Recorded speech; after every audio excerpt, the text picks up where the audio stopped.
OpenGate. So this is a feature that you've probably been hearing more about over the years, and it's mainly because of Panasonic, as basically all their new cameras have this feature. And if you're not familiar with what this is, it basically allows you to use the entire sensor on your camera, giving you more room on the top and the bottom and on the sides. And this is a huge benefit whenever you are shooting videos, because now with one video shot in OpenGate, you're able to provide it in multiple aspect ratios, whether it's your standard widescreen 60:9 or the very popular vertical 9:16 or many other different aspect ratios. And initially, whenever I heard about OpenGate, I kind of thought this was a gimmick. But once I got my Panasonic S5 IIX full frame camera and I started using it, I saw how huge of a feature this could be, especially for creators and professionals who have to provide deliverables or content in multiple aspect ratios and formats.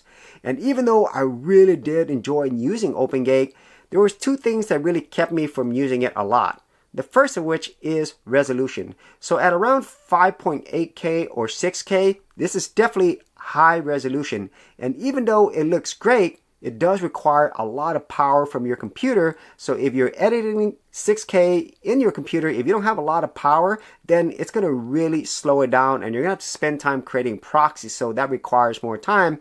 And the second bigger reason for me is space. At 6K, it takes up a lot of space. And for me, I'm still shooting mostly 1080p. So from 1080p to 6K is definitely a huge jump. And so this was definitely some big problems for me in using OpenGate.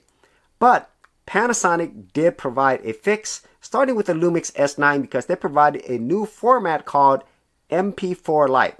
So instead of using it at 6K resolution, it's now at 3.8K or around 4K resolution. So with that, you're still getting a really high resolution video, but you're also able to get it at a much smaller size and less power requirements on your computer. So now you're getting practically all the same benefits of using OpenGate while not requiring as much power and space. And I really was happy to finally get this format in my S5 IIX through firmware updates. And now I use OpenGate a lot more than I used to. And I think a lot of people are going to enjoy using OpenGate, using MP4 Lite, if they want to have it at lower resolution and lower space. Alright, so this is how you set this up. Now initially the MP4 Lite format was only available on the S9, but through firmware updates it should now be available on all newer Panasonic cameras. So I am using the S5 IIX and I was able to get this feature through a firmware update.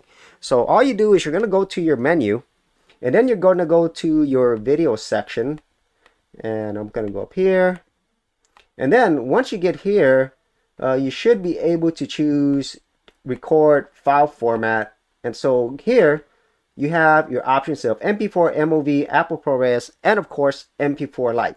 Now once you choose MP4 Lite, then it's going to actually choose your record quality, because currently there's only one. So this is around the 3.8 to 4K, and this is at 30 frames per second. And once you do that, you're now good to go and you're shooting in MP4 Lite at this lower resolution, but it's still pretty high, especially if you're going to be using this for vertical videos. And then if you have a Panasonic camera, you have other features like frame markers, so you could tell how you could frame things for different formats. And that is basically all that you have to do to use OpenGate MP4 Lite on your Panasonic camera. So if you actually had any thoughts on this or any other ways in which you set this up on your camera, be sure to leave in the comments area below. And if you want to see my other videos on the Panasonic S5 IIX, I'll leave that in the description area as well. So as always, if you did get value out of these videos, be sure to share, like, and subscribe, and I'll see you on another episode.